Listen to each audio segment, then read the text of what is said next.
កូនការមហាលោកតេជោសែនជ័យបាទគឺកប់ស្នាការតាល់ទទួលបានជ័យជំនះទៅលើស្រីសបានជ័យបារមីបាវត្តតាឌួង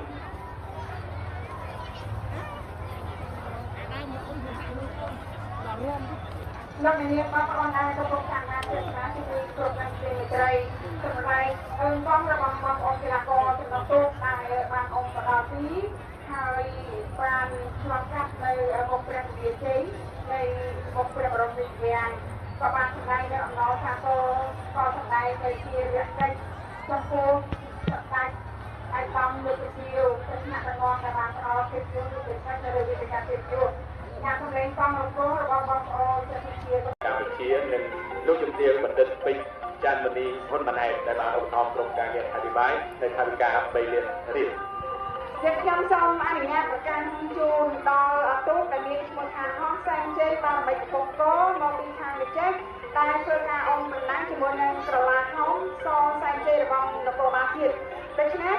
គឺទូកហងសែនជ័យបានបីវត្តកំពង់កជាអ្នកឈ្នះក្នុងសកលក្បាល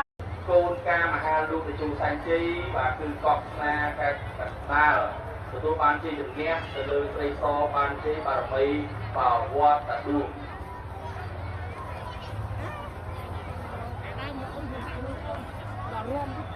លោកនាងបងប្អូនដែលកំពុងតាមដានទស្សនាពីគ្រប់នឹងជាមេត្រីសម្រាប់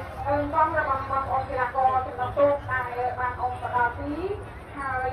បានឆ្លងកាត់នៅមុខព្រះវិជ័យនៃមុខព្រះបរមរាជវាំង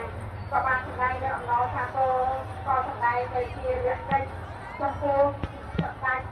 ឯកឧត្តមលោកជាទៅថ្នាក់ដឹកនាំដែលបានផ្ដល់ភាពយន្តទៅខាងលើវេទិកាភាពយន្តអ្នកសម្លេងផងរបស់បងប្អូនជាកម្ពុជានិងលោកជំទាវបណ្ឌិតពេជ្រច័ន្ទមនីហ៊ុនម៉ាណែតដែលបានឧបត្ថម្ភក្រុមការងារអធិប្បាយនៅថវិកា3លានរៀល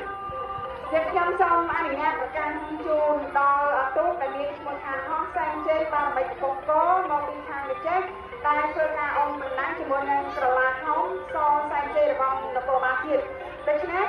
គឺទូកហងសែនជ័យបានបីវត្តកំពង់កជាអ្នកឈ្នះក្នុងសកលក្បាល